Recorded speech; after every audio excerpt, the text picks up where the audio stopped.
안녕하세요. 사랑하는 남편, 그리고 아이들과 함께 살아가고 있는 40대 여자입니다. 사랑하는 부모님, 저밖에 모르는 남편과 사랑스러운 아이들, 다정한 시아버님과 형님, 많은 가족들과 사랑을 주고받으며 살고 있는 저에겐 딱 하나의 걸림돌이 있습니다. 그게 누구냐고요? 바로 저희 시모입니다. 지금도 시모만 떠올리면 저절로 한숨이 쉬어질 정도인데요. 그동안 무슨 일이 있었는지 지금부터 천천히 이야기를 시작해 보려고 합니다. 어릴 적 아버진 작은 중소기업을 운영하고 계시는 사장님이셨고, 엄만 부지런한 아버지와는 다르게 사치가 심한 사람이었어요. 허구한 날 아버지가 벌어온 돈을 펑펑 쓰면서 자식들에겐 관심도 주지 않고 본인을 꾸미는데 여념이 없었던 그런 분이셨죠. 그런 엄마를 보고 아버지 매일같이 화를 내며 이렇게 말씀하셨습니다. 당신 언제까지 그렇게 살 작정이야? 애들은 눈에 보이지도 않아? 매일같이 돈 쓰고 돌아다니고 술이나 마시고. 제발 적당히 좀 해. 당신이 그렇게 살면 애들이 뭘 보고 배우겠어? 당신이야말로 적당히 해. 내 인생 내가 알아서 살아. 잔소리 좀 작작하라고. 그리고 애들은 지들 알아서 잘 크는데 내가 왜 신경을 써야 되는데? 부모님은 매일같이 소리를 지르며 싸웠고 가끔은 너무 심하게 싸워 경찰이 오기도 했습니다. 그 모습들을 보며 저와 오빠는 방 안에 들어가 문을 잠그고서 서로를 부둥켜 안고 한없이 눈물만 흘렸죠. 경기가 안 좋아지면서 아버지 회사에도 위기가 찾아왔고 회사 문을 닫는 일은 어떻게든 막아보려고 열심히 애쓰셨지만 결국 노력에도 불구하고 아버지 회사는 6개월 만에 문을 닫게 됐습니다. 아버지 회사가 문을 닫자마자 엄만 아버지에게 이혼을 선언했어요. 우리 이제 갈라서자. 같이 살아야 할 이유가 없네, 이제. 당신 나 알지? 하루도 돈 없으면 못 사는 사람인 거. 서로 여기서 깔끔하게 헤어져. 오케이? 아버진 아무런 대답도 하지 않은 채 고개를 끄덕였습니다. 그렇게 부모님은 제가 9살이 되던 해 이혼을 했고 저희 남매는 아버지의 손에서 자라게 됐습니다. 그리고 엄마는 이혼한 지 3개월도 채 되지 않아 돈 많은 다른 남자를 만나 새 살림을 차렸다고 하더라고요. 그 소리를 듣고 저와 오빠를 낳아준 친엄마지만 정말 쪽팔린다. 절대로 엄마처럼은 살지 말아야지 다짐을 하게 됐답니다. 아버진 회사가 망한 후 이삿짐 센터에서 이삿짐을 나르는 일을 시작하셨어요. 다시 밑바닥부터 시작하기로 하신 거죠. 누가 해도 고된 일이었기에 아버진 항상 집에 들어오시면 앓는 소리를 내면서 주무셨고 어느 날은 계단에서 미끄러져 정강이가 잔뜩 쏠린 채 집에 들어오신 날도 있었어요. 그런 아버지를 보며 저희 남매는 항상 아버지의 팔다리를 주물러 드렸고 다치고 들어오신 날엔 연고를 발라드리기도 했습니다. 온몸에 파 쓰며 반창고며 이러다가 몸이 남아나질 않겠어요, 아빠. 이런 걸 보고 영광의 상처라고 하는 거야. 너네를 열심히 키웠다는 증거 아니겠냐. 아빠가 이렇게 다쳐도 너네만 건강하고 예쁘게 자라주면 아빤 그걸로 됐어. 언제나 슈퍼맨처럼 강하게 저희 남매를 지켜주신 아버지 덕에 오빠도 저도 잘못된 길로 빠지지 않고 잘 성장할 수 있었습니다. 그렇게 초등학교를 졸업하고 중학교 2학년이 되었을 무렵 저희 가족에게 새로운 변화가 찾아왔어요. 아빠가 이혼한 지 6년 만에 새엄마라는 존재가 생긴 것이었죠. 처음엔 새엄마가 생기는 걸 반대했었습니다. 난 아빠 재혼하는 거 반대야. 엄마 같은 사람이면 어떡해. 엄마처럼 맨날 살림 다 때려부시고 돈 막 쓰고 돌아다니고 그런 사람이면 어떡할 건데. 연수야, 아빠가 만나는 분은 엄마랑은 다른 사람이야. 그러니까 너무 걱정 안 해도 돼. 어? 아빠가 만나는 분은 그런 사람이 아니다 하며 걱정하지 말라고 했지만 그리고 또 아버지가 그런 사람을 만나지 않을 거라는 것도 알았지만 아버지의 말을 듣고도 제 걱정은 쉽게 사라지지 않았습니다. 아버지에게 보여주고 있는 그 모습이 가짜 모습인진 아무도 모르는 일이잖아요. 그 걱정은 새엄마를 처음 마주하던 날 경계심으로 드러나게 됐어요. 안녕? 네가 연수니? 아빠한테 얘기 많이 들었어. 아줌마, 저 알아요? 언제 봤다고 친한 척이래? 어? 연수야, 어른한테 친한 척이라니. 그게 무슨 말버릇이야? 엄연히 새엄마로 들어오실 분인데 새엄마라고 불러드려야지. 새엄마는 무슨 새엄마? 언제 봤다고 새엄마인데? 정연수, 어디서 배워먹은 버르장머리야? 아빠가 어른한테 그렇게 하라고 가르쳤냐? 아휴, 자기 애한테 왜 그래? 오늘 처음 봤는데 당연히 새엄마라고 하면 거부감부터 들지. 애가 저렇게 나오는 게 당연한 거야. 연수야, 괜찮아. 편한 대로 불러. 어? 아버진 한 번도 저한테 인상을 쓰거나 언성을 높인 적이 없었는데 새엄마라는 사람 앞에서 퉁명스럽게 대꾸하자 처음으로 제게 화를 내셨어요. 그 모습을 보니까 괜히 질투도 나고 새엄마를 받아들일 준비가 되지 않은 상태로 만나니 쉽게 적응이 되질 않더라고요.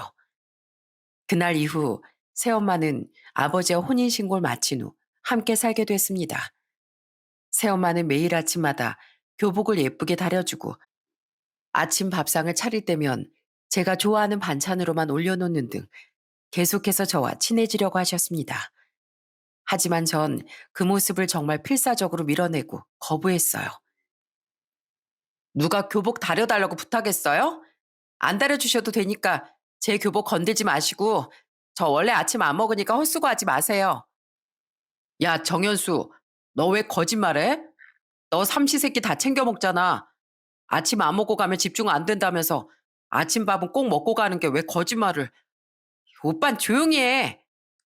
그리고 어느 날은 학교에 다녀왔는데 이상하게 방이 깨끗하게 치워져 있는 겁니다. 원래 썼던 물건을 제자리에 가져다 놓지 않고 널브러뜨려 놓곤 했었는데 먼지 한 톨 없이 깔끔해져 있더라고요. 누가 봐도 새엄마가 치워둔 것 같았죠. 기분이 좋아야 할 일이었지만 저는 괜히 짜증이 올라와 새엄마에게 가서 소리를 질렀습니다.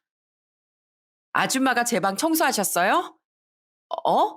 어? 잠깐 들여다봤는데 정리가 좀 안 되어 있는 것 같아서 조금 치웠는데. 저 누가 제 방에 들어와서 물건 함부로 만지는 거 제일 싫어해요. 앞으로 제 방에 함부로 들어오지 마세요. 문을 잠가놓고 살든가 해야지. 짜증나서 살겠나. 미안해, 연수야. 앞으로 방에 있는 물건 함부로 안 건들게. 이렇게 새엄마를 밀어내는 저와는 달리 오빤 새엄마와 정말 잘 지냈습니다. 새엄마가 차려주는 밥상을 세상 누구보다도 맛있게 먹었고 둘이 뭐가 그렇게 재밌는지 붙어만 있으면 아주 웃음꽃이 활짝 피더라고요.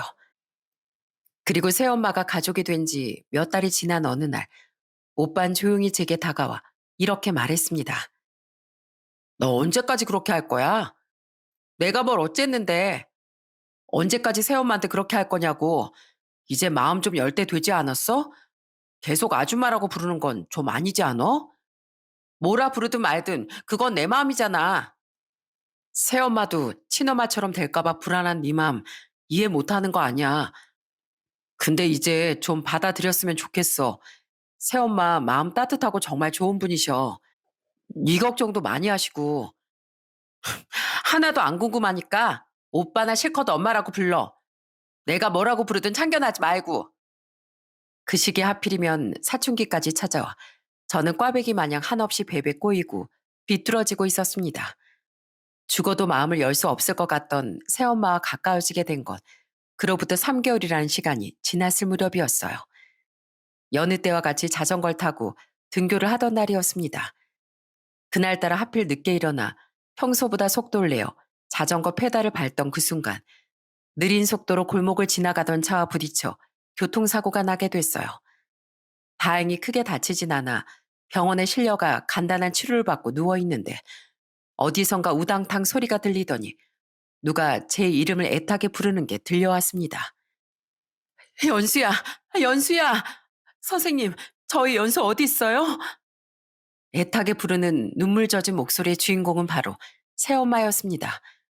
간호사 선생님의 안내로 절 찾아온 새엄마의 얼굴은 눈물로 아주 범벅이 되어 있었어요. 새엄만 제 몸을 이곳저곳 만지더니 이내 절 끌어안고서 이렇게 말했습니다. 아이고, 다행이다, 다행이야. 이만하게 천만 다행이다, 연수야. 많이 놀랐지? 아프진 않고? 네, 괜찮아요. 아무렇지도 않아요. 생명엔 아무런 지장이 없었지만 사고의 충격으로 다리 인대가 늘어나게 되어 병원에 잠시 동안 입원을 하게 됐습니다. 그리고 새엄만 모든 일을 뒤로 미룬 채 단 1분 1초도 자리를 비우지 않고 저를 지극정성으로 간호해 주셨어요. 밥도 물도 약도 일일이 다 떠먹여 주시면서 말이죠. 그리고 어느 날은 새엄마가 들어오는 소리를 듣고 일부러 자는 척을 하고 있었는데 제가 눈을 감고 있는 모습을 보시곤 얼굴을 살살 어루만져 주시면서 혼자 이렇게 말씀을 하시는 겁니다. 우리 연수는 언제쯤 엄마를 엄마라고 불러줄까? 엄만 그날만 기다리고 있는데 그래도 엄만 기다릴게. 10년이고 20년이고 30년이고 연수가 엄마라고 불러줄 때까지 계속 기다리고 있을 거야. 그래도 연수는 누가 뭐래도 세상에 단 하나뿐인 엄마 딸이니까. 아휴, 예쁜 내 새끼. 순간 가슴속 깊은 곳에서 뭔가 울컥하고 올라오는 것 같은 느낌이 들었습니다. 뒤늦게 깨달았어요. 새엄마를 마음으로 받아들일 준비는 진작 다 되어 있었고 그걸 계속 부정해온 거라는 사실을 말이죠. 그렇게 저는 천천히 눈을 뜨고 새엄마의 손을 잡으며 엄마라는 말을 처음으로 내뱉었습니다. 엄마, 어머, 연수야, 일어났어?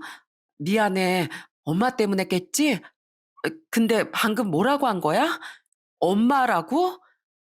자는 척하고 있었던 거예요. 엄마 얘기 다 듣고 있었어요. 엄만 처음 만났을 때부터 지금까지 저한테 많은 걸 해주시려고 했는데 전 심술맞게만 굴어서 너무 죄송해요, 엄마. 저는 몸을 일으켜 새엄마의 품에 파고들었습니다. 새엄마도 절 꼭 끌어안아 주셨어요. 그제서야 저는 새엄마에게 솔직한 제 마음을 털어놓기 시작했습니다. 친엄마 때문에 트라우마가 생겨서 쉽게 마음을 열 수가 없었어요.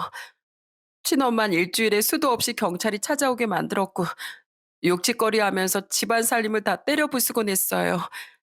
그래서 새엄마도 언젠가 저희 가족을 배신하고 떠나버리겠지.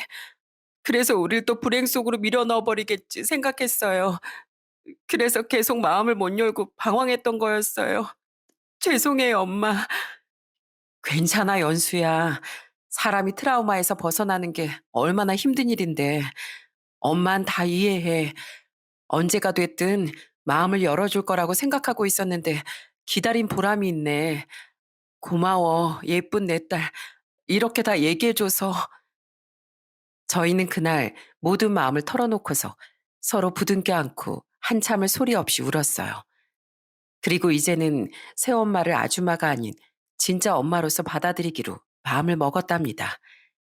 병원에 있는 동안 엄마와 급속도로 가까워지면서 그동안은 몰랐던 엄마의 모습이 보이기 시작했어요. 엄마는 뜨개질을 참 잘하는 분이었습니다. 목도리를 만들어야겠다 하면 3-4시간 안에 길다란 목도리 하나를 뚝딱 만들어내셨고 모자를 만들어야겠다 하면 금세 예쁜 털모자가 완성되곤 했어요. 입원을 해 있는 동안 엄마는 제게 예쁜 모자와 목도리 그리고 털장갑을 만들어 안겨주셨습니다. 게다가 어느 날은 창가 쪽에 앉아 계시는 환자분께서 과일을 건네주시더니 저와 엄마를 번갈아 보면서 이렇게 말해주셨어요. 엄마랑 딸내미가 아주 판박이네.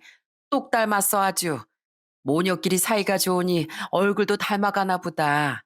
참 보기 좋으네. 그쵸? 매일 딱 달라붙어 있으니까 얼굴이 더 닮아가는 것 같더라고요. 그렇게 저는 새엄마를 진정한 엄마로 받아들였고 마음을 완전히 열 수 있었습니다. 퇴원을 할 때 온 가족이 함께 병원으로 왔는데 예전과는 다르게 부쩍 친해지고 스킨십까지 하는 저희 모녀를 보면서 아버지랑 오빠는 그저 흐뭇한 미소만 지어 보였어요. 그리고 원래는 새엄마 편을 들어주지 않았었는데 새엄마랑 가까워지고 나서부터는 무슨 일이 있어도 엄마 편을 들게 됐답니다. 엄마, 고기 반찬 없어요? 반찬이 영. 아이고, 엄마가 어제 장 보면서 산다는 걸 깜빡했어. 내가 맛있는 갈비 구워줄 테니까 오늘은 있는 걸로 먹자. 어? 고기 없으니까 밥상이 영 심심하네. 오늘은 고기가 먹고 싶은 날이었는데. 오빠가 무슨 주상전화야? 임금님도 반찬 투정은 안 하겠다.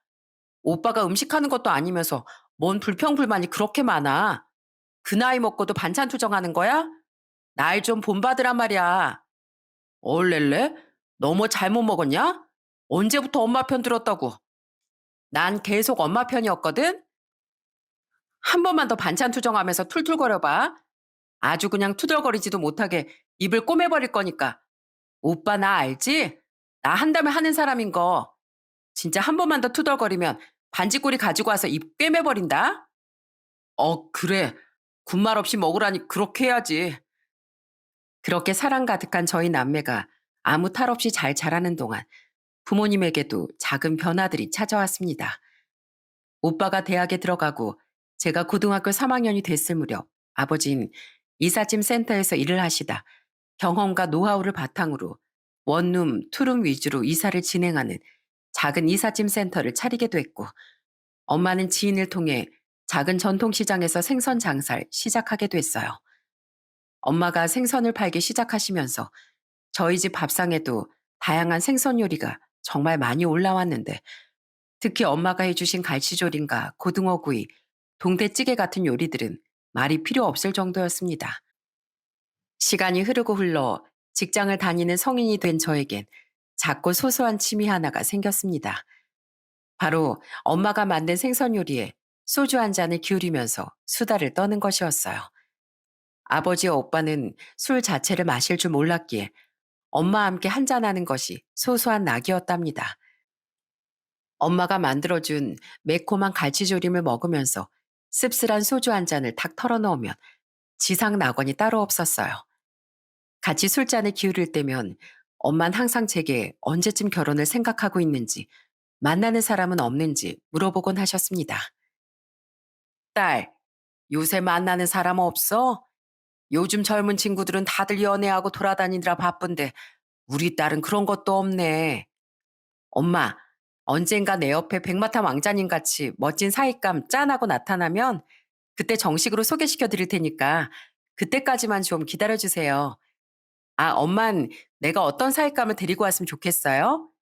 돈 많은 남자? 얼굴 하나 끝내주게 잘생긴 남자? 아님 피지컬이 엄청 우월한 남자? 어, 엄만 아빠 같은 사람. 아빠 같은 사람이요? 왜요? 남잔 말이야. 책임감 하나면 돼. 인물과 돈은 언제든지 생길 수 있고 잃어버릴 수도 있는 거지만 책임감은 잃어버리는 순간 끝이거든. 너네 아빠를 좀 봐. 우리 집안을 위해서 매 순간 책임감을 가지고 살잖아. 그러니까 사익감을 데려오려거든. 꼭 아빠 같은 사람을 데려오도록. 무슨 말인지 알겠지, 딸? 엄마 이야기를 들으니 사뭇 아빠가 달라 보이더군요. 생각해보면 친엄마 이혼을 하고 나서도 저희 남매를 먹여 살리겠다고 힘든 일도 마다 않고 허리와 등을 두드려가며 일을 하셨고 재혼을 하시고 나서도 다시 대표 자리까지 올라가 열심히 일을 하고 계시는 걸 생각하니 엄마가 말하는 그 책임감이라는 것이 뭔지 이해할 수 있었습니다. 연애를 하지 않은 건 아니었어요. 제대로 된 사람을 만나지 못했을 뿐이죠. 만나는 사람마다 담배와 욕을 입에 달고 살고 마음대로 해주지 않으면 손을 들어 올리는 사람도 있었고 과연 하늘 아래 아빠 같은 사람을 만날 순 있을까 싶더라고요. 그 무렵 오빠는 좋은 사람을 만나 장가를 갔고 집안의 새로운 가족이 된 새언니는 다행히도 정말 좋은 사람이었습니다.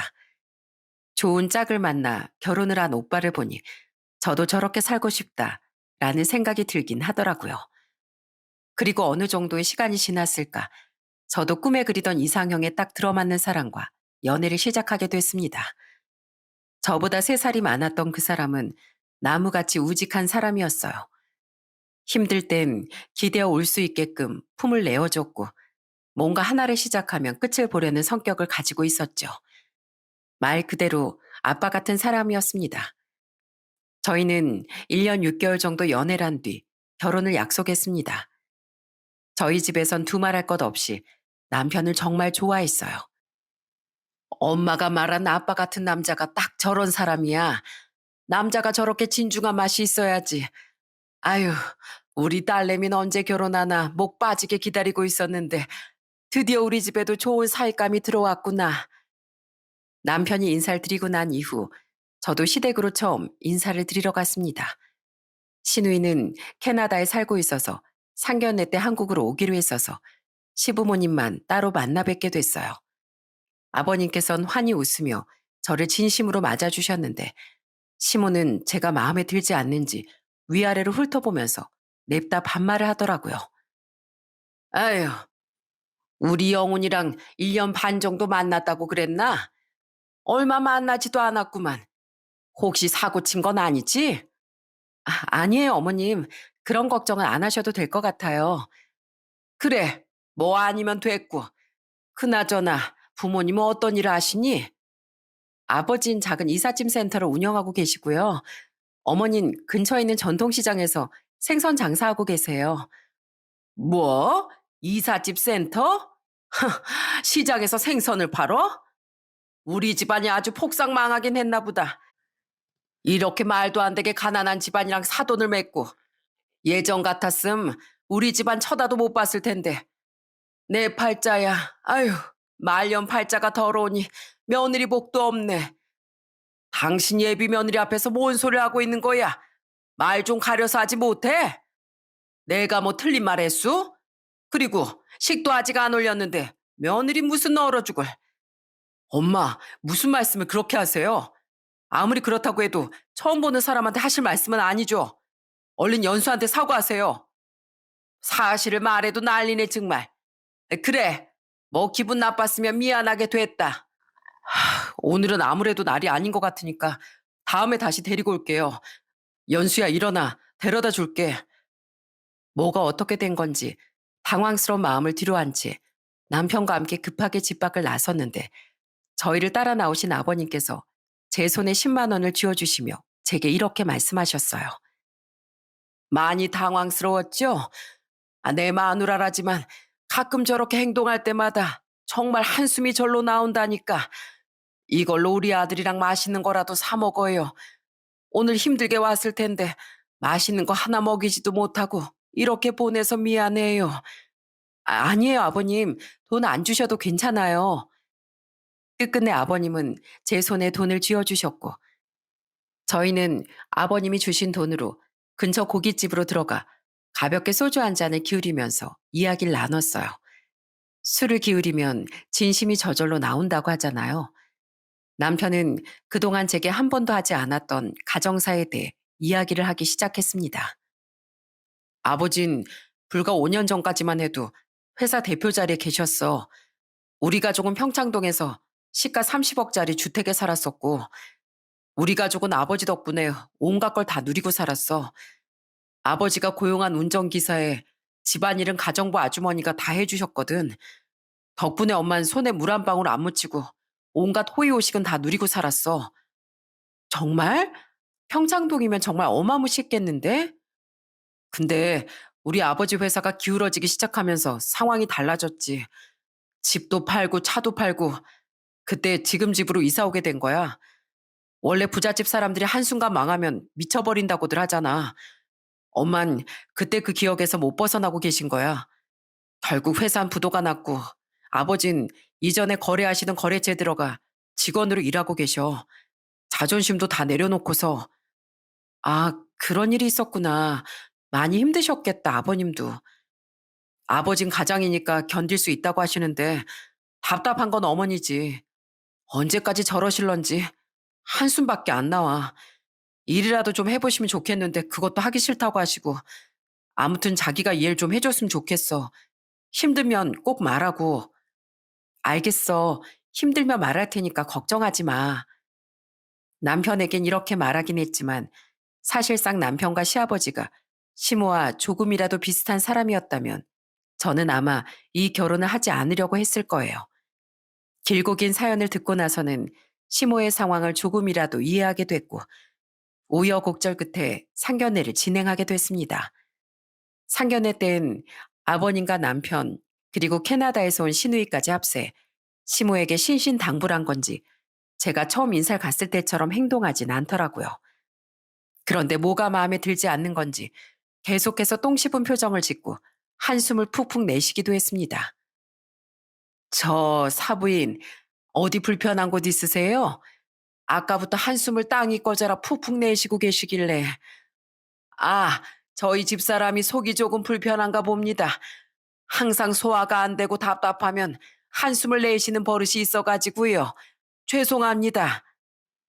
시모는 상견례 자리에서까지 굳이 불편함을 드러냈어요.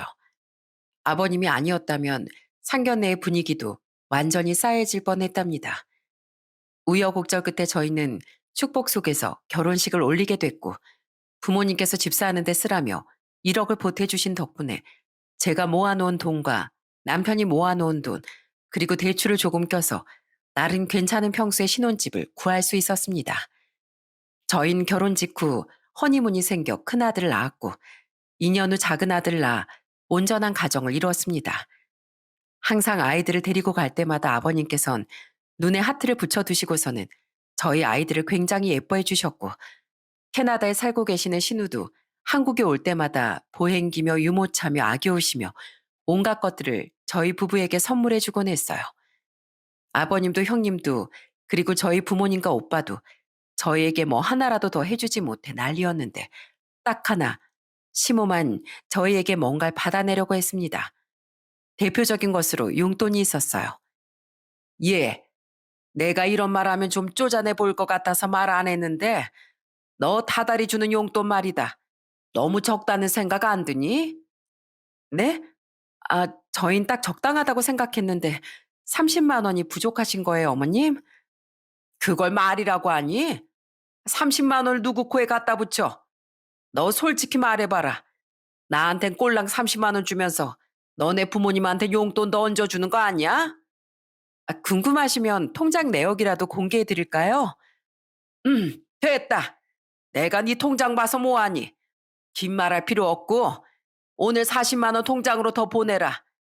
그리고 앞으로 다달이 내 용돈은 70만 원으로 보내주고 30만 원은 너무 적어. 그이 혼자서 일해서 벌고 있는데 어떻게 다달이 70만 원을 드려요. 정 그러시면 이번 달에 70만 원 더 보내드릴게요.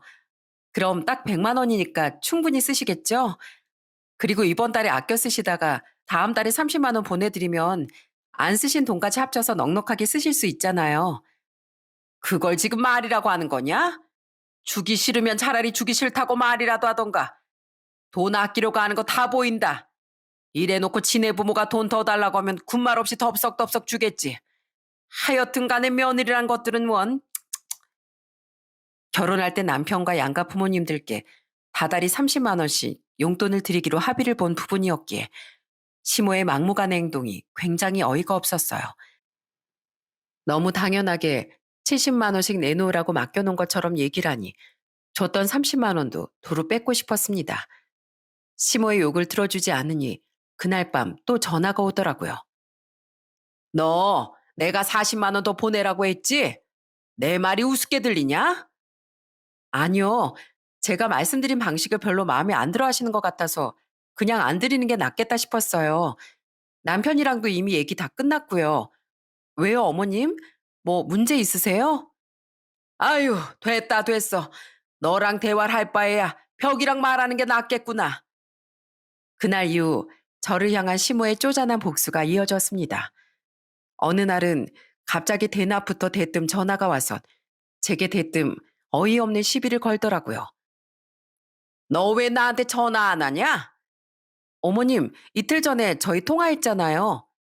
이틀 전? 다른 집 며느리들은 1시간에 한 번씩 전화한다더라. 그렇게 하는 건 기대도 안 한다. 적어도 전화 매일매일 해야 정성 아니냐? 아유, 어머님, 죄송해요. 제가 애돌보랴 집안일하랴 너무 바빠서요. 자주 전화드렸어야 했는데 서운하셨다면 죄송해요. 내일부턴 전화 매일 해라. 난 24시간 내내 깨 있으니까 시간 가릴 것 없이 전화해. 내가 지켜볼 거야. 그 말을 듣고 속으로 얼마나 웃었는지 모릅니다. 그래서 저는 그날부터 정말 매일같이 시모에게 전화를 하기 시작했습니다. 말했던 것처럼 낮이고 밤이고 새벽이고 시간을 가리지 않고 전화를 걸기 시작했고 어느 날은 자정쯤 전화를 걸었어요. 여보세요? 어머님, 죄송해요. 제가 오늘 연락드리는 걸 깜빡해가지고 이제 연락드려요. 근데 목소리 들어보니까 주무시고 계셨나 봐요. 예. 넌 휴대폰 시계도 안 보니? 지금 시간이면 당연히 잘 시간이지. 생각이 있어, 없어? 전에 분명 어머님이 24시간 내내 일어나 계시니까 낮이고 밤이고 새벽이고 전화해도 괜찮다고 말씀하셨잖아요. 그래서 전화드린 거였는데, 아휴, 요즘 불면증 때문에 겨우 잠들었는데, 너 때문에 다 깼다. 됐고, 전화 끊어라. 그리고 그 다음 날은 새벽 2시에 전화를 걸었는데요. 전화를 받지 않길래 받을 때까지 전화를 거니 수화기 속에서 짜증 가득한 목소리가 흘러나왔습니다. 야, 너 정말 미쳤니? 지금 새벽 2시야, 새벽 2시. 애들이 이제서야 잠이 들어서요. 저도 일찍 전화드리고 싶었는데 상황이 안 됐던 걸 어떡해요. 어머님도 아시잖아요. 애기들은 원래 잠들랑 말랑할 때 소리 내면 다시 깨는 거. 그래서 어쩔 수 없었어요.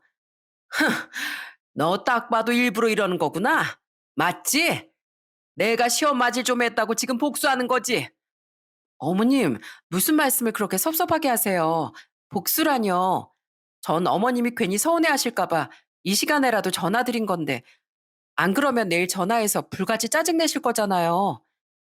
아휴, 어떤 정신 나간 애가 새벽 2시에 안부 전화를 해? 앞으로는 용건 있을 때만 전화하고 새벽에 절대 전화 걸지 마라. 알겠냐? 시모는 제가 보통 내기가 아니라고 생각한 건지 매일같이 전화를 걸지 말고 이제는 용건이 있을 때만 전화를 하라고 꼬리를 내렸습니다. 그리고 시간이 어느 정도 흘러 어느덧 시모의 생일이 며칠 앞으로 다가온 날이었습니다. 대뜸 시모가 제게 갖고 싶은 것이 있다면서 전화로 주절주절 말을 늘어놓더라고요. 너 요새 제네시스 신형 나온 거 알지? 디자인이 굉장히 예쁘게 빠졌더라 얘. 내 친구가 이번에 이걸로 바꿨는데 아주 승차감이 장난이 아니더라니까. 그러셨구나. 친구분이 되게 비싼 차를 뽑으셨네요. 좋은 차 뽑으셨으니까 오래 타고 다니시겠다. 그걸 보고 내 차 보니까 얼마나 형편이 없든지 명함도 못 내밀 정도라니까. 벌써 산지 10년이나 됐어, 10년. 그 정도면 똥차 아니냐? 바꿀 때 된 거 같지? 그래서 하시고 싶은 말씀이 뭐예요, 어머님? 제네시스 신형으로다가 차 한 대 깔끔하게 바꿔주라. 별로 비싼 거 아니니까 그 정도는 바꿔줄 수 있지? 여러분도 아시죠? 국내 차 중에서 제네시스는 굉장히 비싼 측에 속한다는 거. 게다가 신형이라면 8천만 원에서 1억은 기본으로 드는 차종인데 그걸 선물로 사달라고 하는 것이 너무나 당황스러웠습니다. 대출금을 갚아나가고 있는 아이 부모들이 무슨 돈이 있어서 제네시스 신형을 사주겠어요? 어머님은 새 차를 사달라고 통보를 하고 제 대답도 듣지 않은 채 전화를 끊으셨습니다. 너무 말도 안 되는 일이었기에 저는 퇴근하고 돌아온 남편에게 이 일에 대해 말했고 남편은 얼굴을 쓸어내리며 한숨을 내쉬었습니다. 답이 없네. 답이 없어. 이대로는 안 되겠다. 내가 전화해서 단호하게 말씀드릴게. 남편은 한동안 계속 화를 내더니 시모에게 전화를 걸어 소리를 지르기 시작했습니다. 제발 정신 좀 차리라고 말이죠. 원래 화를 잘 내지 않는 남편이었는데 정말 어지간히 화가 많이 났구나 싶은 생각이 들었어요. 그리고 남편이 화를 낸 일이 사건의 발단이 되어버리고 말았습니다. 남편과 시모의 언쟁 다음 날 남편이 출근을 하자마자 기다렸다는 듯 시모가 저희 집으로 찾아와 깽판을 치기 시작했어요. 넌 대체 우리 애한테 뭘 어떻게 말했길래 착한 내 아들이 나한테 저렇게까지 소리 질러? 너 우리 아들이랑 내 사이 이간질하려고 아주 작정한 거지? 그런 거지? 어머니께서 무리한 욕을 하신 거 맞잖아요. 저희가 몇 천만 원 뛰어넘어서는 몇 억짜리 차를 어떻게 무슨 돈으로 사드려요? 그럼 빚이라도 내서 사드려 하는 거예요? 무리? 무리? 야, 나 몇 년 전에 2억짜리 벤츠를 타고 다닌 사람이야. 그까지 제네시스가 뭐라고. 과거를 보지 말고 현재 보셔야죠. 지금 과거를 살고 계신 게 아니잖아요, 어머님. 못 배워먹은 거 티내냐? 이래서 가정환경이랑 교육이 중요하다는 건데 어디서 어른한테 한마디도 안 지고 대들어? 됐다. 넌 앞으로 나한테 어머님이라 부를 생각도 하지 마라. 시모는 분이 풀리지 않는다는 듯 계속해서 고함을 빽빽 지르다 현관문을 걷어차고는 나가버렸습니다. 아이들은 너무 놀라 울음을 터뜨리고 있고 개판도 이런 개판이 없다 싶었어요. 본인이 더 이상 어머니라고 부르지도 말라고 했으니 그 말을 잘 들어주기로 했습니다. 남편도 불어 연락을 하지 않아도 된다고 말하더라고요. 그로부터 이틀 정도가 지나고 주말이 찾아왔어요. 평화롭게 남편과 아이들을 놀아주면서 쉬고 있는데 엄마에게서 한 통의 전화가 걸려왔더라고요. 연수야, 오늘 엄마 좀 도와줄 수 있을까? 감기 걸린 건지 내 몸이 영 안 좋네. 따뜻하게 입고 다니시라니까. 알겠어요. 지금 바로 갈게요. 엄만 원래 도와달라는 부탁을 잘 하지 않으시는 분이었는데 그날따라 몸이 편찮으셨는지 조금만 도와줄 수 있겠냐고 하시더군요. 저는 애들을 남편에게 맡겨둔 채 버스를 타고서 엄마가 계시는 시장으로 부랴부랴 향했습니다. 그런데 제가 도착을 하니 시장 안에 커다란 고성이 오가는 소리가 들리더라고요. 싸움이라도 났나 싶어 인파를 비집고 들어간 순간 저는 정말 깜짝 놀랐습니다. 시장 바닥에서 소리를 지른 사람은 다름 아닌 시모였고 그 앞에서 엄마가 고개를 숙인 채 어쩔 줄 몰라 하고 있었기 때문이었어요. 상황을 몰랐던 저는 옆에 있던 행인분께 상황에 대해 물어봤습니다. 그랬더니 그분께서 어이없어 하시며 얘기를 해주시더라고요.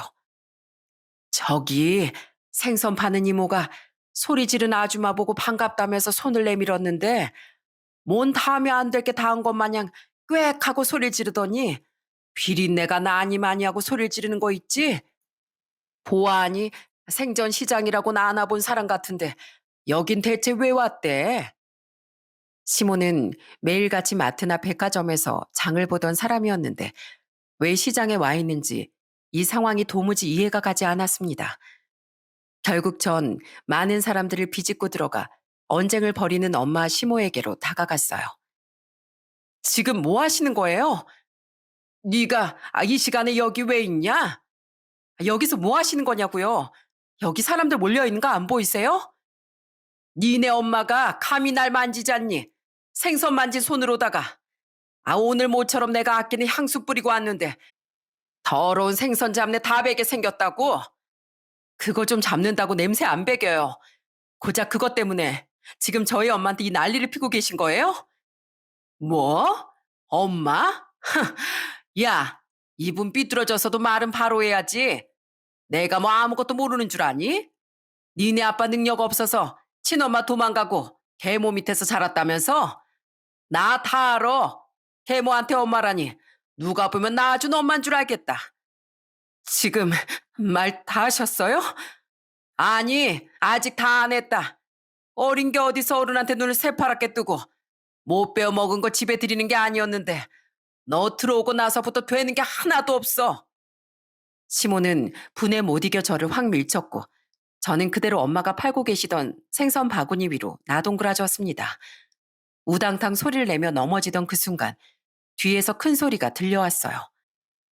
야, 지금 뭐 하는 거야? 네가 감히 내 딸을 밀쳐? 엄마가 미친 듯이 소리를 지르며 달려오시더니 팔고 계시던 생선 중 가장 큼지막하고 튼실한 갈치 한 마리를 골라 시모를 향해 휘두르기 시작했습니다. 미치려면 곱게 미칠 것이지. 어딜 남의 집 귀한 딸내미한테 손을 대? 너 오늘 아주 임자 잘 만났다. 어디 오늘 너 죽고 나 한번 살아보자.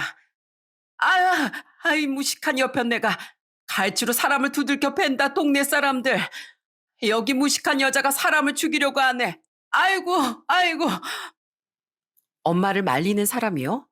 아무도 없었습니다. 큼지막한 갈치로 최소 7대 8대 정도는 흠신 두들겨 팬 뒤 엄만 바닥에 쓰러져 움찔거리고 있는 시모에게 이렇게 말했어요. 내가 얘를 배 아파 낳진 않았어도 마음으로 낳고 키운 내 새끼야. 나도 아까워서 손 하나 못 대는 내 딸내미를 네가 뭔데 함부로 대해? 나 우리 딸한테 함부로 대하는 사람은 절대로 가만히 안 둬. 그게 나라님이라고 할지라도. 이 옷이 얼마짜린 줄 알아? 너 같은 것들은 쳐다도 못 보는 건데 생선 냄새 다 뱉잖아. 이게 아직도 정신을 못 차렸네. 그래, 안 갈 거면 내가 머리부터 발끝까지 생선 비린내 다 퍼지게 만들어줄게.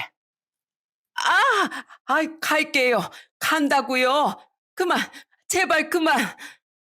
엄마가 한 번 더 갈칠 들고 시모를 향해 휘두르자 시모는 온몸을 막는 신용을 하면서 꽁지가 빠져라 도망갔습니다. 그 모습이 얼마나 한심하던지. 그렇게 상황은 정리됐고 엄마는 바닥에 넘어진 저를 데리고 곧바로 병원으로 향했습니다. 다친 곳은 없었지만 넘어지면서 근육이 좀 놀란 것 같다며 휴식을 좀 취하면 괜찮을 것 같다고 하셨어요. 얼마 지나지 않아 아이들과 남편이 급하게 병원으로 도착했고 엄만 남편의 얼굴을 보자마자 소리를 지르셨습니다. 자네 엄만 정말 뭐하는 사람이야? 아까 우리 시장에서 아주 한바탕 난동을 부리고 갔네. 얼마나 소리를 질러대던지 아주 온 시장 바닥이 다 울릴 정도였어. 여태까지 우리 딸내미가 그런 여자한테 목 같은 대우받고 살았을 거 생각하면 아주 이가 팍팍 깔려. 계속 이 따위로 살게 할 거면 차라리 갈라서게. 정말 죄송합니다, 장모님. 입이 10개라도 할 말이 없습니다. 그럼 입이 100개라도 할 말이 없어야지. 할 말이 없어야 하고 말고. 한 번만 더 이런 일 생기면 그땐 바로 이혼시킬 거니까 그렇게 알아. 그날 저녁 남편이 시댁에 가서 한바탕 하고 온 듯 보였습니다. 그리고선 제게 고개를 숙이며 연신 미안하다고 말했어요. 저는 당연히 괜찮다고 했습니다. 남편은 죄가 없었으니까요. 일이 발생한 지 이틀 정도 지났을 무렵 아침 아버님과 시모가 함께 집으로 찾아왔습니다. 시모는 집에 들어오면서부터 고개를 푹 숙이고 있더라고요. 그 모습을 본 아버님은 시모에게 큰 소리로 윽박을 질렀습니다. 새아가 화 풀릴 때까지 싹싹 빌면서 사과해. 사과 안 하면 나 지금 바로 이혼 도장 찍으러 갈 거야. 아가, 미안하다. 그날 일은 내가 진심으로 사과하마. 내가 잠깐 미쳤었나 봐. 그러니까 용서해 줬으면 좋겠구나. 사람 마음 다 찢어놓고서 미안하다 사과하면 끝인 줄 아세요? 사과 필요 없으니까 돌아가세요. 얼굴 보기도 싫어요. 이 말을 내뱉자마자 시모는 바닥에 주저앉아 대성통곡을 하기 시작했습니다. 통곡을 해야 할 사람은 시모가 아니라 저였는데 말이죠. 예, 제발 말이라도 용서해 준다고 하면 안 되겠냐? 네가 용서 안 해주면 네 시아버지가 나랑 이혼하겠단다. 우리 영훈이도 날 평생 안 보겠대. 그리고 솔직히 나도 네 친정엄마한테 갈치로 맞아서 이렇게 다 긁혔잖아. 이렇게 보면 너도 나 용서해줘야 맞는 거 아니냐? 누가 보면 저희 엄마가 이유도 없이 갈치 들고 때리신 줄 알겠어요. 저희 엄만 그저 사돈 만나서 반갑다고 손잡은 거였는데 어머님이 소리 지르고 난리 치신 거잖아요. 됐고요. 그 진심 없는 사과 듣고 싶지도 않으니까 제발 나가세요. 저는 더 이상 보고 싶지 않아서 시모를 그대로 돌려보냈고 아버님은 제가 시모를 용서해 줄 때까지 집으로 찾아와 용서를 빌게 만들었습니다. 용서를 받으러 오고 그 모습을 보지 않고서 돌려보내는 걸 5일 정도 반복했을 때쯤 여느 때와 같이 시모와 아버님이 함께 찾아왔고 저는 현관에 시모를 세워둔 채 아버님만 조용히 불러 이렇게 말씀드렸어요. 아버님, 어머님이 아무리 울고불고 제 앞에서 무릎을 꿇고 고개를 숙이고 사과를 하셔도 제 마음은 쉽게 풀릴 것 같지 않아요. 그러니까 저한테 시간 좀 주세요. 그리고 이혼은 안 하셨으면 좋겠어요. 아무리 그래도 아버님의 아내고 저희 남편의 엄마잖아요. 저 때문에 이혼하시는 것 같아서 마음이 좋지가 않아요. 그래, 내가 생각이 짧았던 것 같구나. 많이 상처받았지? 정말 진심으로 미안하구나, 아가. 그 뒤 더 이상 시모는 찾아오지 않았습니다. 남편에게 듣기론 심경의 변화가 생긴 것인지 아니면 뭐 때문인지 몰라도 학원이 밀집된 건물에서 건물 청소를 하고 있다고 해요. 아마도 아버님께 한 소리를 제대로 들은 것이겠거니 생각했습니다.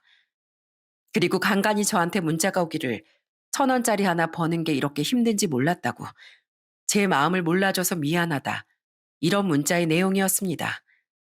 물론 전 그 문자에 답장을 하지 않았지만은요.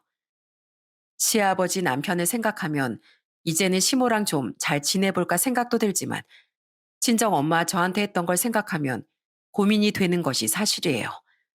오빠 부모님, 형님 남편, 아버님과도 잘 지내고 있지만 딱 한 사람, 시모와는 여전히 관계가 그대로랍니다. 여러분, 마음을 비우는 연습은 평화로운 삶의 기초라는 명언이 있습니다. 마음을 비우는 연습을 하면서 앞으로 어떻게 해야 할지 많은 고민이 들어 이렇게 조심스럽게 사연을 보내봅니다. 만약 여러분들이라면 어떻게 하시겠어요? 이제 곧 시모의 생일이 찾아와서 한 번은 달라진 게 있는지 보고 오는 것도 나쁘진 않을 것 같고, 뭐가 어떻게 됐든 간에 시간이 지나면 언젠가 달라질 수 있지 않을까 싶은 생각도 드네요. 저의 사연은 여기까지입니다. 길고 긴 사연 끝까지 봐주셔서 정말 감사합니다.